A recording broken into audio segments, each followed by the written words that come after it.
ഓം നമോ ഭഗവതേ വാസുദേവായ. പ്രിയ സജ്ജനങ്ങളെ, എല്ലാവർക്കും നമസ്കാരം.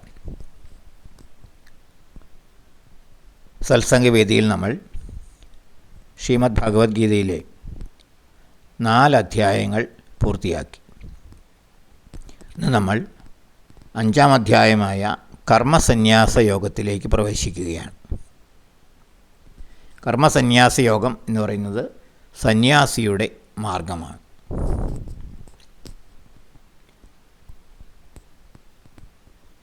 നമുക്ക് കർമ്മസന്യാസ യോഗത്തിലെ 1-ാമത്തെ ശ്ലോകത്തിലേക്ക് കടക്കാം.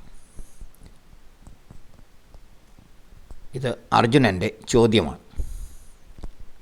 അർജുന ഉവാച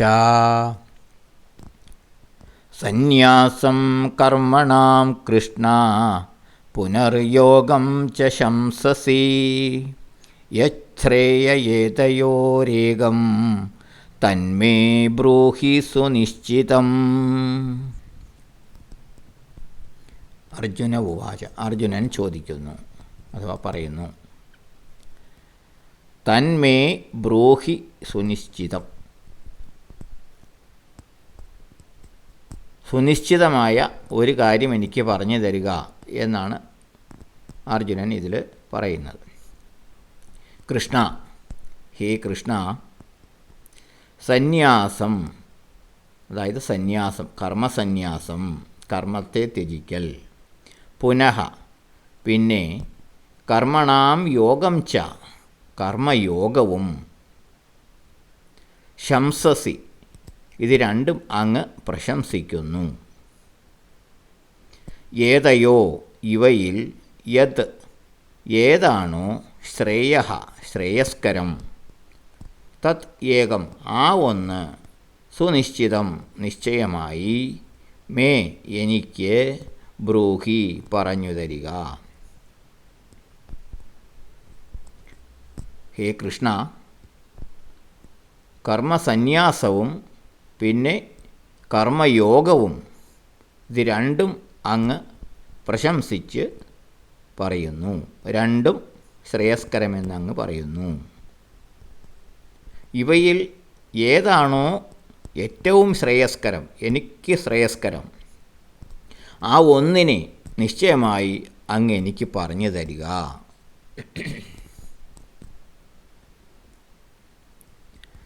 സന്യാസം കർമ്മത്യാഗവും കർമ്മയോഗം കർമ്മ അനുഷ്ഠാനവുമാണല്ലോ. കർമ്മസന്യാസം എന്ന് പറഞ്ഞാൽ കർമ്മത്തെ ഉപേക്ഷിക്കുക, അകർമ്മം. അതാണ് സന്യാസിയുടെ മാർഗം. ഭൗതികമായ കർമ്മങ്ങളിൽ ഏർപ്പെടാതെ ഇരിക്കുക, കർമ്മത്തെ സന്യസിക്കുക, ത്യജിക്കുക, അത് കർമ്മത്യാഗമാണ്. എന്നാൽ കർമ്മയോഗം എന്ന് പറയുന്നത് കർമ്മത്തെ യോഗമായി കണ്ട്, ഈശ്വരാർച്ചനയായി കണ്ട് കർമ്മത്തിൽ മുഴുകുക. ഇതാണ് കർമ്മസന്യാസവും കർമ്മയോഗവും തമ്മിലുള്ള വ്യത്യാസം. ഇവ രണ്ടിനെയും അങ്ങ് പ്രശംസിക്കുന്നു, രണ്ടും ശ്രേയസ്കരമെന്നങ്ങ് പറയുന്നു,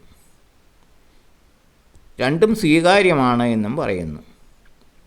ഇവയിൽ ഏതാണ് എനിക്ക് ശ്രേയസ്കരമെന്ന് വച്ചാൽ ആ ഒന്നിനെ കൃത്യമായി എനിക്ക് ഉപദേശിക്കുക.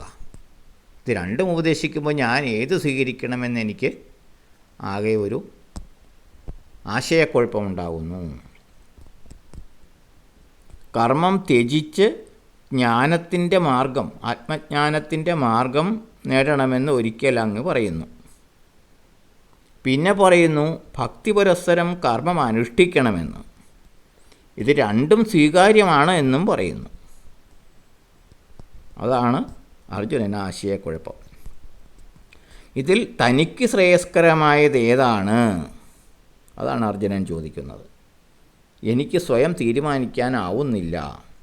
അത് നിശ്ചയമായ ഒരു നിർദ്ദേശം അങ്ങ് എനിക്ക് തരൂ എന്നാണ് ഈ ശ്ലോകത്തിലൂടെ അർജുനൻ ഭഗവാനോട് ആവശ്യപ്പെടുന്നത്.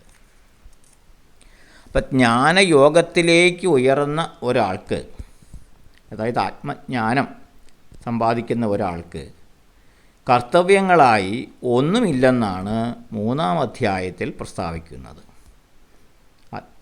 ആത്മജ്ഞാനത്തിൻ്റെ ഉന്നത തലങ്ങളിലെത്തിയാൽ പിന്നെ ഈ ലൗകികമായ കർമ്മങ്ങളൊന്നും ആവശ്യമില്ല എന്നാണ് 3-ാം അധ്യായത്തിൽ പ്രസ്താവിക്കുന്നത്. സമസ്ത യജ്ഞകർമ്മങ്ങളും ജ്ഞാനത്തിലാണ് എത്തിക്കുന്നത്. ഏതു തരത്തിലുള്ള യജ്ഞങ്ങളും യാഗങ്ങളും പൂജകളും കർമ്മങ്ങളുമെല്ലാം അവസാനം എത്തിച്ചേരേണ്ടത് ഈ ആത്മജ്ഞാനത്തിലാണ്. അതും ഭഗവാൻ പറയുന്നു. എന്നാൽ 4-ാം അധ്യായത്തിൻ്റെ അവസാനത്തിൽ ഉപദേശിക്കുന്നത് ജ്ഞാനത്തിൻ്റെ പരിപൂർണാവസ്ഥയിൽ ഉണർവോടെ കർമ്മം ചെയ്യുവാനാണ്. ഉണർവോടെ പൊരുതുവാനാണ്. അർജുനെ സംബന്ധിച്ച് പൊരുതുക എന്നുള്ളതാണ്, കർമ്മനിരതനാവുക എന്നാണ് 4-ാം അധ്യായത്തിൻ്റെ അവസാനം പറയുന്നത്. അങ്ങനെ ഭക്തിയുക്തമായ കർമ്മത്തെയും ജ്ഞാനയുക്തമായ അകർമ്മത്തെയും ഒരേ സമയം സുപ്രധാനമെന്ന് കൃഷ്ണൻ പറഞ്ഞത് അർജുനനാകെ ആശയക്കുഴപ്പമുണ്ടാക്കി. ജ്ഞാനമാർഗം സ്വീകരിക്കുമ്പോൾ ഇന്ദ്രിയബദ്ധമായ എല്ലാ കർമ്മങ്ങളും പരിത്യജിക്കുക എന്നതാണ് കർമ്മസന്യാസം.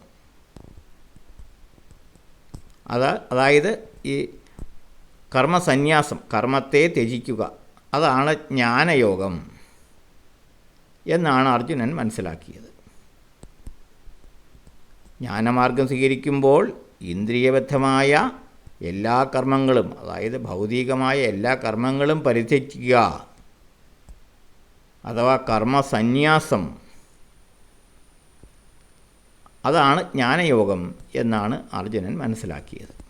എന്നാൽ പരിപൂർണ ജ്ഞാനത്തോടെ ചെയ്യുന്ന കർമ്മം പാപപുണ്യങ്ങൾക്ക് അതീതമാണെന്നും അതിനാൽ അത് അകർമ്മത്തിന് അഥവാ കർമ്മസന്യാസത്തിന് തുല്യമാണ് എന്നും ഭഗവാൻ സൂചിപ്പിക്കുന്നു. അപ്പോൾ ആത്മജ്ഞാനത്തിൻ്റെ മാർഗത്തിൽ കർമ്മമൊന്നും വേണ്ട എന്നാണ് അർജുനൻ മനസ്സിലാക്കുന്നത്. എന്നാൽ ഭഗവാൻ പറയുന്നു, സമ്പൂർണമായ ജ്ഞാനത്തോടെ കർമ്മങ്ങളിൽ മുഴുകുമ്പോൾ അത് കർമ്മത്തിൽ നിന്നും വിട്ടു നിൽക്കുന്നതിന് തുല്യമായി തീരുന്നു, അകർമ്മമായി തീരുന്നു.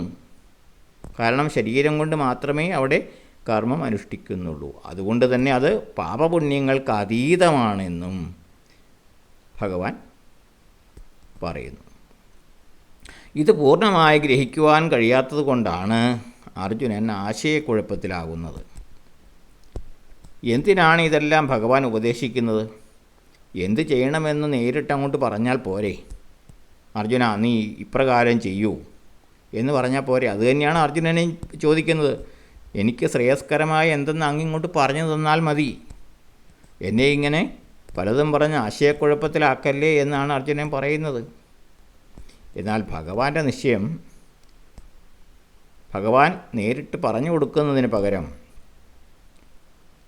ഏത് മാർഗം തിരഞ്ഞെടുക്കണമെന്ന് അർജുനൻ സ്വയം തീരുമാനിക്കണം.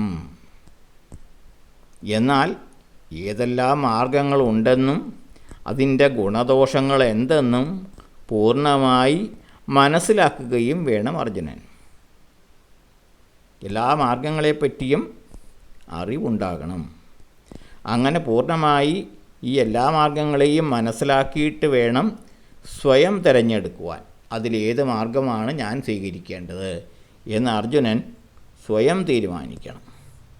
അതുകൊണ്ടാണ് ഭഗവാൻ ഇതെല്ലാം അർജുനന് ഉപദേശിച്ചു കൊടുക്കുന്നത്. എല്ലാ മാർഗങ്ങളും അർജുനൻ മനസ്സിലാക്കിയിരിക്കണമെന്ന് ഭഗവാൻ ഇച്ഛിക്കുന്നു. എന്നിട്ട് അതിൽ നിന്ന് തനിക്ക് യുക്തമായത് സ്വയം തിരഞ്ഞെടുക്കുക. അതാണ് ഭഗവാൻ ഇതെല്ലാം പറഞ്ഞു കൊടുക്കുന്നത്. ഇപ്പോൾ ഉദാഹരണത്തിന് നമ്മളൊരു സൂപ്പർ മാർക്കറ്റിൽ ചെന്നാൽ നമുക്ക് ആവശ്യമുള്ളതും ഇല്ലാത്തതുമായ അനേകം വസ്തുക്കൾ അവിടെ ഇരിപ്പുണ്ടാകും. അതിൽ നിന്ന് നമുക്ക് യുക്തമായത് എന്തോ, നമുക്കാവശ്യമുള്ളത് എന്തോ നമുക്ക് തിരഞ്ഞെടുക്കാം. ഇപ്പം എന്തൊക്കെ ഉണ്ടെന്നറിഞ്ഞാലേ നമുക്ക് ഏത് വേണമെന്ന് തിരഞ്ഞെടുക്കാൻ പറ്റും. എന്ന് പറഞ്ഞ പോലെ എന്തെല്ലാം മാർഗങ്ങളുണ്ട് എന്ന് അറിഞ്ഞിരിക്കുക, അതിനെപ്പറ്റി അറിവുണ്ടാവുക, എന്നിട്ട് അതിൽ നിന്നും തനിക്ക് യോജ്യമായത് അർജുനൻ സ്വയം തിരഞ്ഞെടുക്കട്ടെ. ഇതാണ് ഭഗവാന്റെ ഉദ്ദേശം. അതുകൊണ്ടാണ് ഈ മാർഗങ്ങളെല്ലാം ഭഗവാൻ അർജുനന് ഉപദേശിക്കുന്നത്. അപ്പോൾ അർജുനൻ്റെ ചോദ്യത്തിന് മറുപടി ഭഗവാൻ അടുത്ത ശ്ലോകം മുതൽ പറയുന്നുണ്ട്. അടുത്ത ശ്ലോകത്തിലേക്ക് നമുക്ക് അടുത്ത ദിവസം കിടക്കാം. എല്ലാവർക്കും നന്ദി, നമസ്കാരം. ഓം നമോ ഭഗവതേ വാസുദേവായ.